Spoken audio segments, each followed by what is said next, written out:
Well, we meet again. I don't really have much of an opening statement other than we've had a couple good workouts. Today was better than yesterday. Tomorrow we get to put the pads on, which makes a lot of difference. Got everybody out there, and guys are doing good. So just looking forward to continuing on and developing some young guys at some key positions and guys that have to play in the first game, and just kind of do whatever we need to do to keep rolling.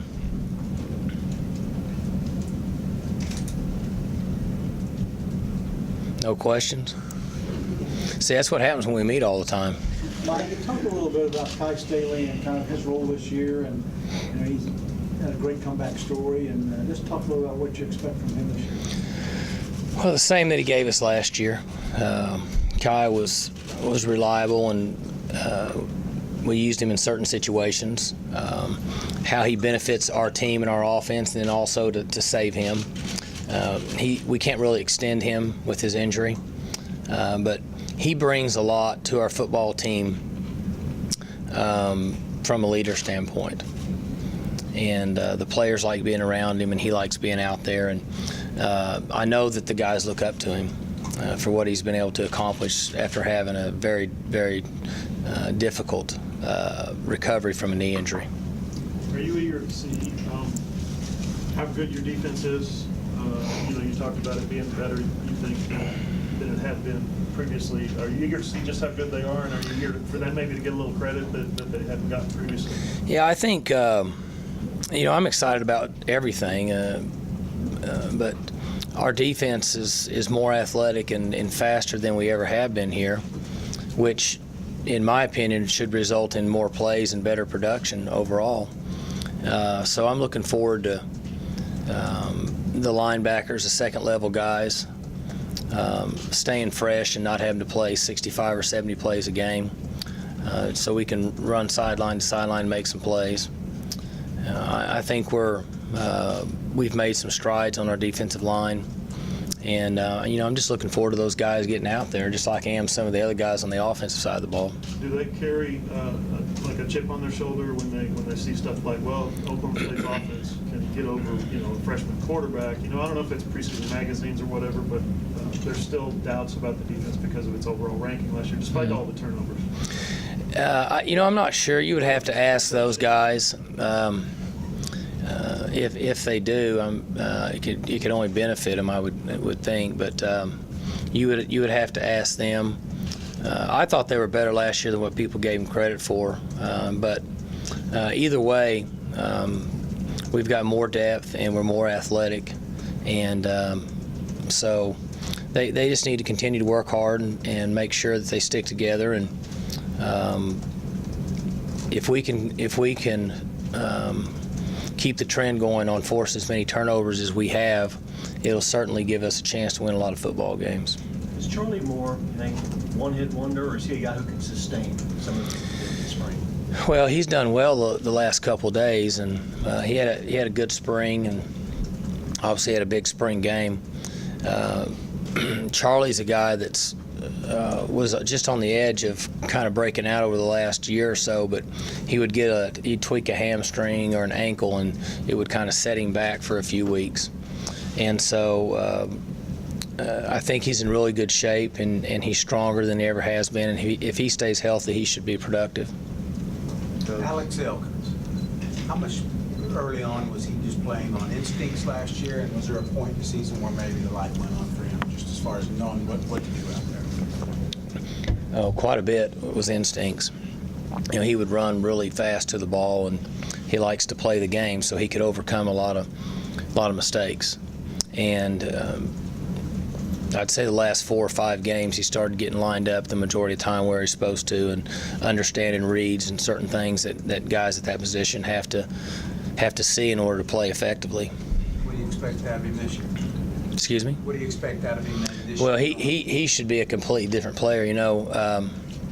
Once you've played 1 year at this level, your next year should be considerably better at all positions because you've learned the speed of the game and you kind of get used to what it takes to prepare and perform and play when you're sore and play when you're hurt and fatigue and in front of loud crowds and just all those different things that affect a college football player. And so he looks more comfortable at practice than he has, and I'm sure that's because of repetitions.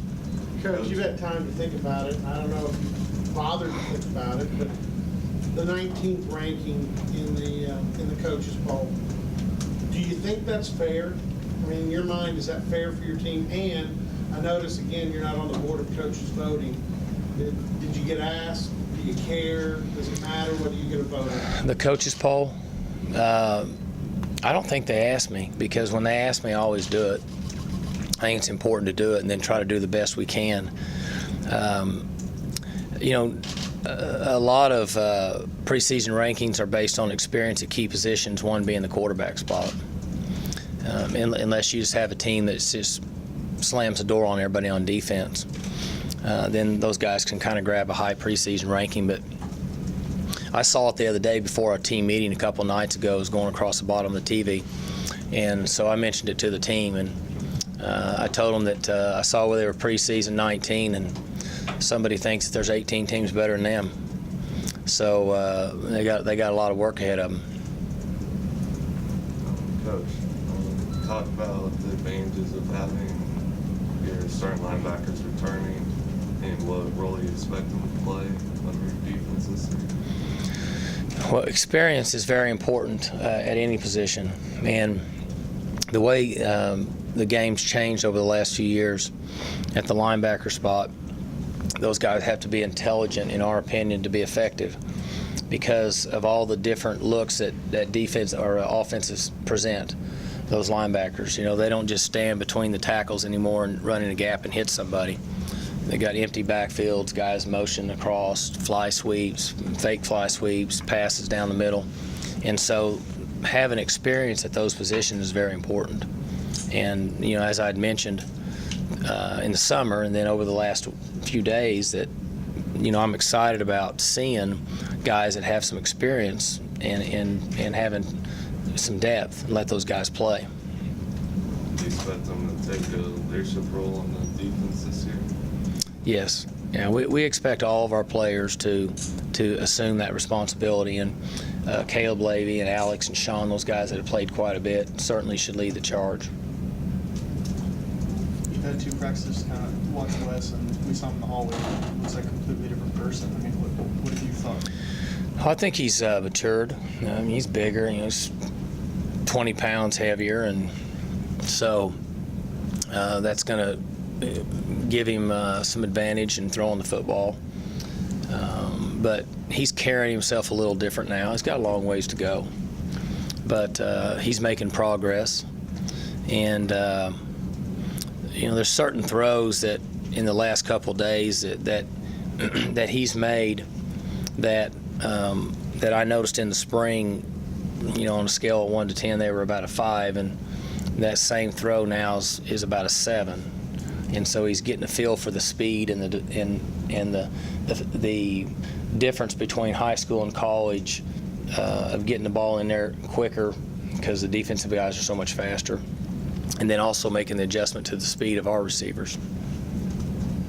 If you had to pinpoint, obviously you and your coaches would be with him, or else you wouldn't have named him the starter. But if you had to pinpoint one thing, since fans have maybe only seen him in the spring game, to say, hey, you should get behind this guy, he's going to be able to get the job done, what would you say? Well, we opened it up for 3 guys, and he was the best one at the end of spring ball. That's the reason we named him a starter. But he showed some signs of having some natural ability to, or would perform at times in scrimmages, things that you can't coach. And you really never know how a young man's gonna play when the lights come on. But in our opinion, we feel like that he's the guy that gives us the best chance to move the ball and score points and win football games. Not just to the guy you named, have you seen anything in the other 2 guys, J.W. Walsh and Clint, coming back, that maybe they took the summer very seriously, maybe they doubled down and tried to improve over the summer? Yeah, I don't have any doubt about those guys. They've got really good work habits, and they've been raised the right way, and so they understand work ethic and commitment, and that's a hard pill to swallow for a young man. And I've watched them some, and they've improved. JW has made some throws and done some things in the first couple days better than what he did at the end of spring. We don't see anything they do in summer, but I would only guess that they've worked very hard. I know from a conditioning and strength standpoint they have, because we're able to be in there, and the coaches are in there with them, making sure everything's okay, and so they know who's been working hard, and those guys certainly have. Is it clear cut for the backups, the quarterback? I mean, one snap away, or is that still an ongoing battle between JW and Clint? No, JW is our backup. All right, and so you're moving forward with as still developing JW as potentially, as say, worst case scenario, something happens to Lund. Without question, even though Shelf has more experience, that's the guy. As of now, yes. Has there been any more talk on getting Walsh on the field? You talked about it a little bit in Big 12, but now that you're in practice. Yes, our coaches have talked about different things that he brings to the table, and so you would have to ask Todd, but from what I understand, he runs our system, and then he has a certain set of plays that we think he's more effective at than maybe Wes. And if he were to get in the game, we would still run our offense, but we would lean towards those plays. You've seen a couple other schools in your conference kind of do that. Well, not really a couple. I think OU allegedly borrowed it from K-State and some of the stuff you're talking about. Mm-hmm. Yeah, that's a little different. Those guys are, I think the kid at Kansas State's about 240 or something, and I don't know what the kid at OU weighs. But they're a little different than him. Some similarities in the thought process, but we don't really see him as that kind of guy. That the guy from Kansas State, he runs it up in there and gets smashed, just keeps going. We're not sure that JW has the body for that kind of punishment. So you like strictly a quarterback, like a Ryan Tannehill. There's a lot of speculation of maybe putting a receiver a little bit just to get him on the field somehow. You like strictly under center? We haven't explored those options because, as he mentioned earlier, if something happens, he's got to go in and play quarterback, and it's difficult to. Well, it's hard enough to learn how to play quarterback this level, much less learn another position right now. Mike, congratulations on being the National Coach of the Year. It was a well-deserved honor. Thank you. Most outstanding year in OSU football history. What has that meant to the football program, and how has that changed just the culture around here and the recruiting opportunities, and how has it changed this football program? Oh, I think that we're in more doors and more homes of players who have good grades and good character and are potentially gifted on the football field than we ever have been before. We've seen interest grow outside of what would be our normal normal area of geography that we recruit. A little further east, a little further west, and then we've been able to get the interest from them and for them to drive to our campus, because recruiting now is based on unofficial visits. Most of the official visits that take place in the fall are from players who are already committed to your school, and so you have to have something to initiate them to come to your campus and for free. And we've seen a lot of that. I think because of the number of games that we've won with this team, the guys here have won so many games that they understand the importance of preparation and all the things that we have to do to continue to win here. A lot of success in college football, in our opinion, depends on avoiding distractions. Anything from players and teams that can create distractions set you back from a team chemistry standpoint. And for the most part, our players have done pretty well. Last year, they did a great job avoiding distractions. And we had some good players, but you see the results.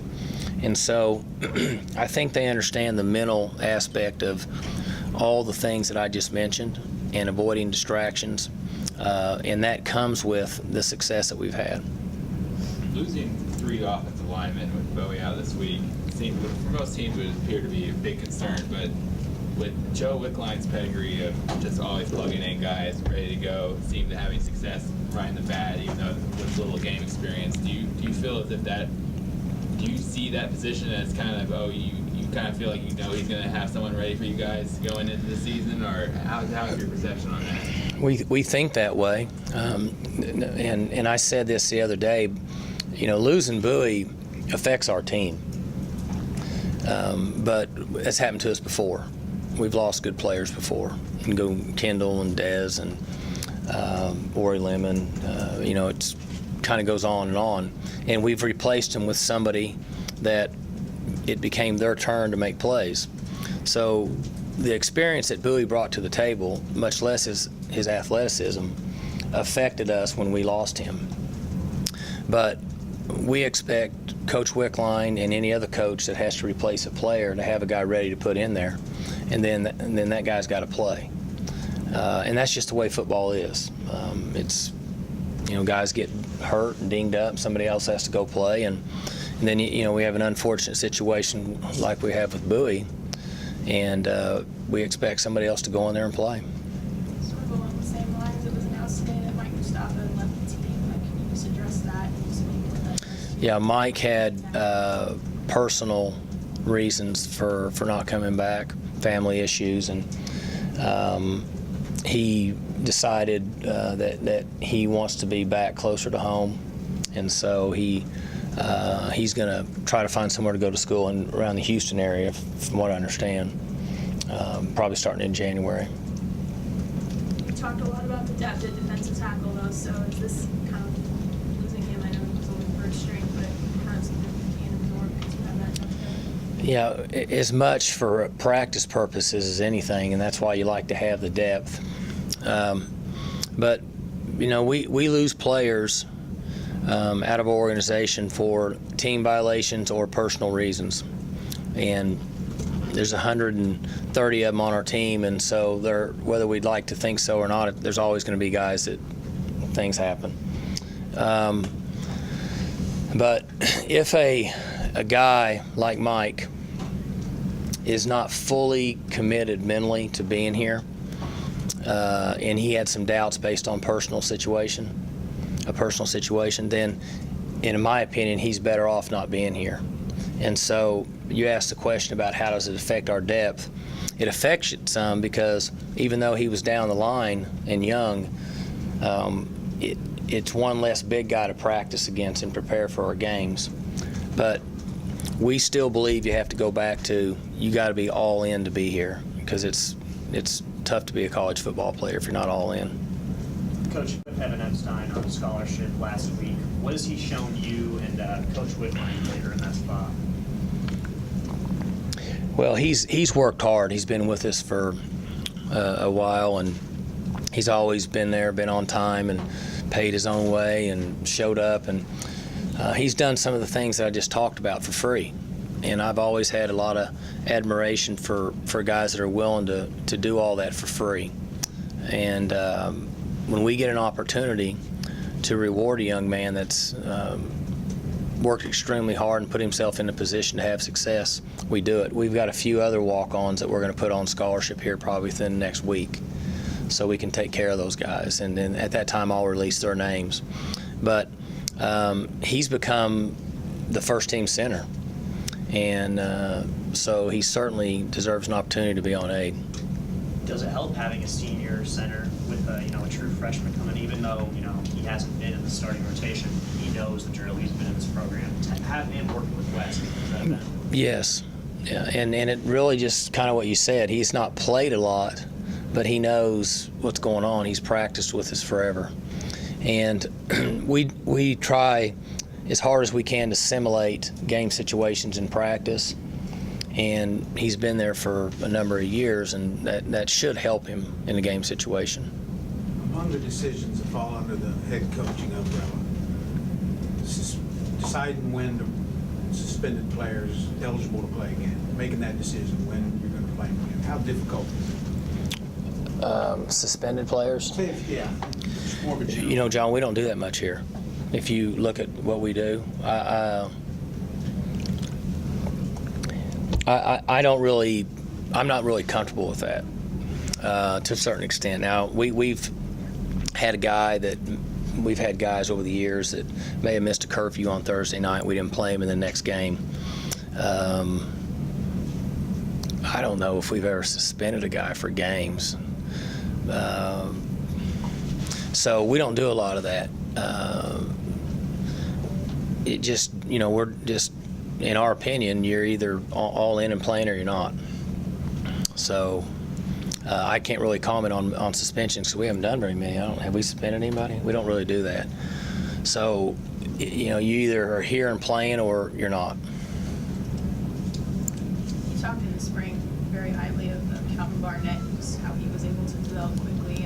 When did you know that he was the real deal? That would help you guys, right? Well, I hope he's the real deal.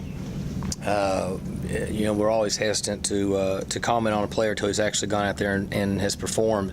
And I said the other day, he's showing signs that he can be a good player at this level. Just keep working hard, stay healthy, stay tough mentally. The one area that he's been good at for us is when he gets out there in an 11-on-11 setting. Sometimes he may not be lined up exactly where he's supposed to, but when the ball's snapped, he goes and he attacks and he gets up the field and he plays hard and he tries to get the guy with the ball, and that's kind of the key. And so that has given me an indication that he's got a chance to be a good player at this level. Just like you talk about a few guys that may need another place to go, like Mustafa will look for a school in the Houston area.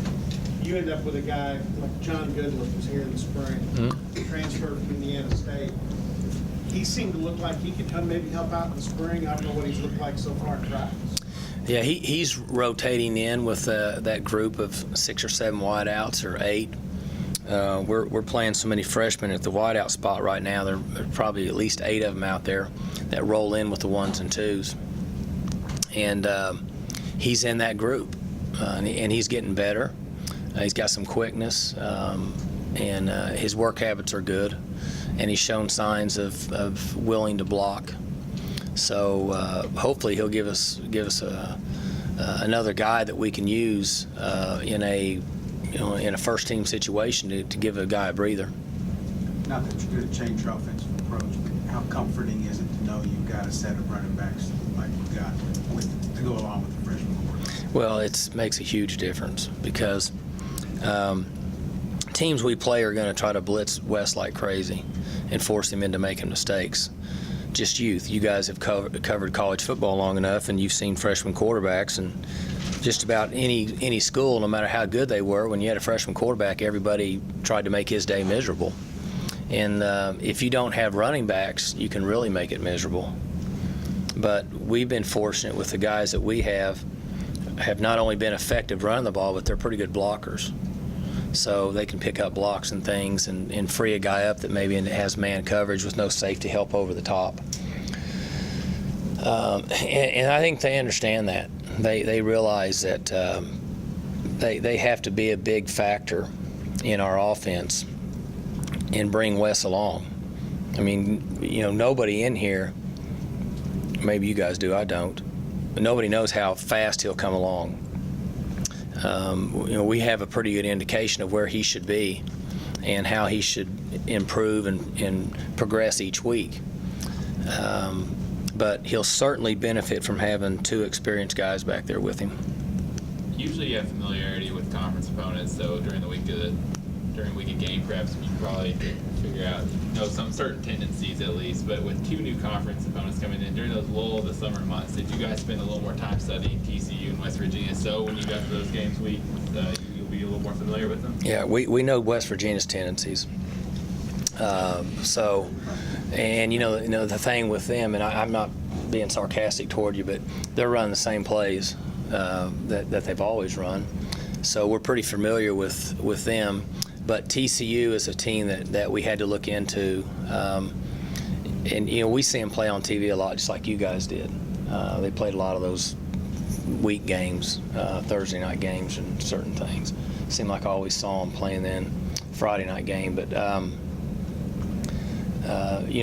they really are doing the same thing on both sides of the ball that they've always done with their defense, and then offensively they do a lot and no huddle and do a little option and some pass and things like that. And the quarterback they have, from what I remember, I think he's a sophomore now. Is that right? Junior. He's a junior? Yeah, he's a pretty good player. I was impressed when I saw him play last year. What's in your hand? It's somebody gave me a United States Marshal pen, and I had it in my pocket. It was kind of bothering me, so I just pulled it out. Take it home, give it to one of my kids. So. You got the authority to arrest people now? Well, I'm not sure. I don't know. It's pretty heavy, and it's got the eagle on it, so I'm not sure how much authority it gives me. But it's a pretty nice pen. With Tracy moving inside to outside, is it kind of his time, you think? Well, either way, it should be, because he's experienced, and I know I go back to this a lot, but he's played in big games and made big catches at home and on the road. And so he's a guy in crucial situation that's got to make a play for us. There's been a lot of talk about him and Josh Stewart this coming out of spring. What have you seen out of Josh? Josh had a good spring, not a great spring. I didn't feel like he was in really good shape in the spring. But he had a good summer conditioning is what they say. And he has skill and enough quick twitch in him to make a lot of plays. And I'm hoping that he'll fall into that second-year guy where he's kind of gone through all that, and now he's up and, kind of a veteran guy and should make some plays for us. And after the Tech game last year, after he exploded, it seems like you said that you were happy for him, but you said he still needs to work on the off-the-field issues and really get his head right. Do you still see that from him? Yeah, not necessarily off the field socially, but just pushing himself in the weight room. And he does everything, but sometimes he's doing it just to mark it off a list instead of doing it to get better. And there's a huge difference in that. And that's what I mentioned earlier. He was better this summer, they said. He's got a lot of skill, a lot of ability. And the development of a young player is different with each one of them. And he's only been here, this is just his second year. So he's got plenty of time to develop, and hopefully it'll be this fall. Coach, Justin Gilbert is a guy who has an interesting background. He was an offensive player at Huntsville in high school. You guys bring him in, put him on the defensive side, special teams. And, when you add up his worth to a team and how far he's come, it's pretty high, isn't it? It is. He's a dangerous returner. And he's developed and has matured where he'll tackle at the corner spot. And he's got size and range and speed, and he's got good ball skills.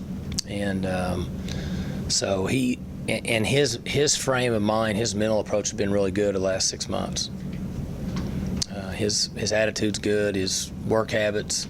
It seems like football's become really, really important to him. And so I would expect for him to play very well and have a good season. When a guy wins an MVP in a bowl game like that, he's up on the stage, I guess it can either go to your head or it can maybe, it sounds like it's turned the light on for him to press the envelope a little bit. That's what he's shown.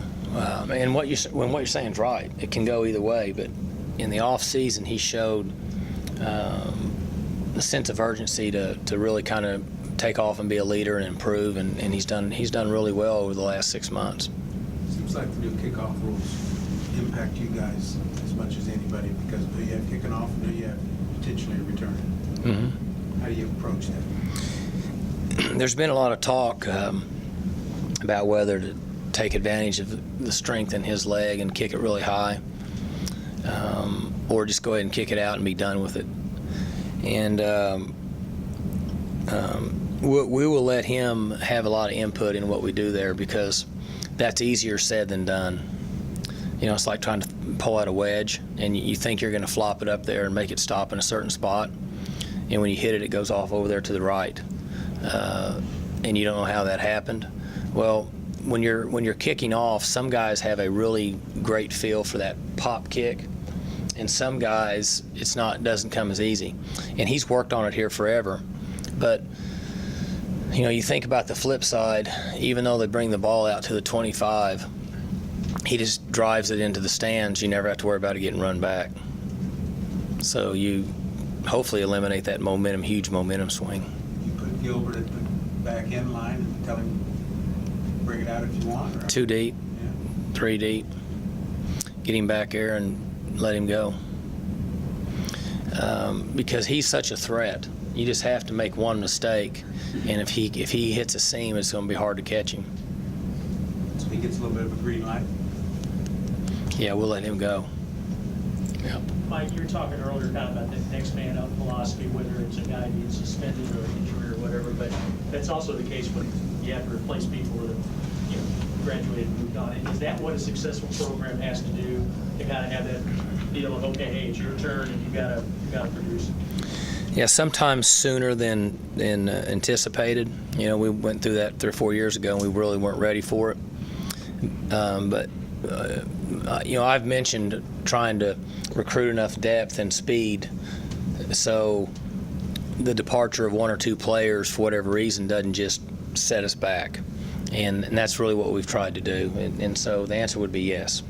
Is that something you have to kind of tell the guys that come in, it's like, okay, this is how we do it, the guys are ahead of you, you're going to see how they do it, and you know, sometimes it's going to be your turn, you're not just here filling the spot. We really talked to our team about the veteran guys, the guys that have been here, they're juniors or seniors, coaching our younger players. And what happens is if they take that responsibility, 1, it helps your team your team chemistry. And then 2, it keeps the coaches from having to coach them all the time. They can coach them, and then the coaches can get them on the big things. But the little things that are really important, those veteran guys should be coaching those new guys. Coach, describe the mindset you want your team to have starting the season. Oh, I think the same that we've had the last few years here. We take a lot of pride in preparation and putting ourselves in position to win on Saturday if we take care of the ball and force turnovers. And in order to reduce the pressure that these guys play under, we asked them to prepare well. You know, they got 4 weeks here really, or 3 weeks before school starts, that they only have football to think about. And then put themselves in position on Saturday if they play hard. Okay, and if they don't play hard with effort, then that's our fault. And we obviously haven't coached them right, or we got them so tired they can't play hard. And then they have a chance to win on Saturday, and that's all we can ask for them. We can't get any more out of them than that. Coach, I gotta imagine this is probably the friendliest fan day you've ever had after winning the Big Gold Championship. We had a great fan day, but the Oklahoma State people, they're the same always. And you know, people always talk about the 30,000 strong that have been here for years and years, and it's grown to 50, whatever it is now. How many season tickets we sold, you know? We're about 2,500 here. Last year we sold 48. Okay, so 50-something, whatever it's going to be. They've always been awesome. And that's, you know, I've always made that comment that the Oklahoma State people have been loyal, but today's fan day was a lot of fun. Mike, I know it is what it is as far as the heat's concerned, but are you concerned that if it stays as hot as it is, that you're going to have your team where you want them to be? by the start of the season? That I'm concerned about my trees and my grass at the house. But yes, we will. We'll make sure that they're ready to go. We may not be able to practice as long, and that doesn't bother me at all. It doesn't concern me one bit. And I mentioned to the team, and I may have already said this to you guys. We meet so much now that I can't always remember. But the first night I met with them, I said, look, it's hot. And you can look on the 14-day, and it's 106 to 111, and that's never going to change. So you don't need to come down the hall every day and tell me how hot it is. I know how hot it is. And what we're going to do is be out there early in the morning, and if it's the humidity's different, it's just really bad, then we'll cut it back. And because they only have so much in them, just because they're in great shape doesn't mean that if it's 110 heat index that they can go out there and practice for 3 hours. So we'll trim it down. We'll keep them healthy and fresh, and they'll be ready to go at the first game. Coach, we're coming up on the 5-year anniversary of your famous post-game "I'm a man" rant. When you look at that and the numbers since then, you guys have won a lot more games. Do you feel like in some ways that was a turning point in your tenure here? Oh, I'm not sure if it was a turning point. 5 years, that's been a long time. I think that we were a better football team. We started recruiting better players after that, which makes a big difference. Players win games. Coaches just kind of have to guide them a little bit in the right direction.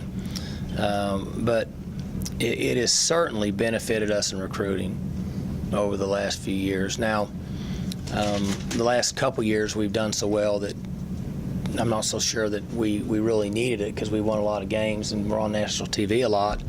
But for a couple of years, it really helped us in recruiting.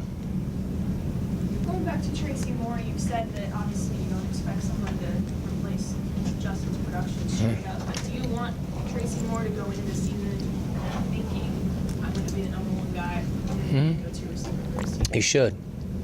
And Isaiah's got a lot of experience and has gotten better each year. But those veteran guys have to feel that way. And the point I was trying to make with Tracy is it's unrealistic to think that somebody can all of a sudden match numbers of a guy that's a 2-time Blitnikoff winner and is a first-round pick. He may do that. I'm all for him. But I don't want that pressure on him to feel that way. But we have a lot of confidence in Tracy. And Tracy didn't have a great bowl game experience. His practice wasn't very well. He didn't practice very well, so we didn't play him. And it's a very difficult lesson to learn. But when he came back, he handled it the right way, and he's done very well. And he's worked hard, and his attitude's been good. And if he continues to work that way, which he has, then he'll make plays for us. You mentioned Isaiah. He's a guy who's not going to get a ton of hype, but last year turned into his best numbers. This year he's a senior. What do you see as his role in the offense this year? He brings speed to the table, and he's done a nice job of running by people and catching the ball over the top, and he's catching outcuts and curl routes outside the hash mark. And that's really his role. That's what he does. Because he's got such great speed, guys have to get off him or he can run right by him.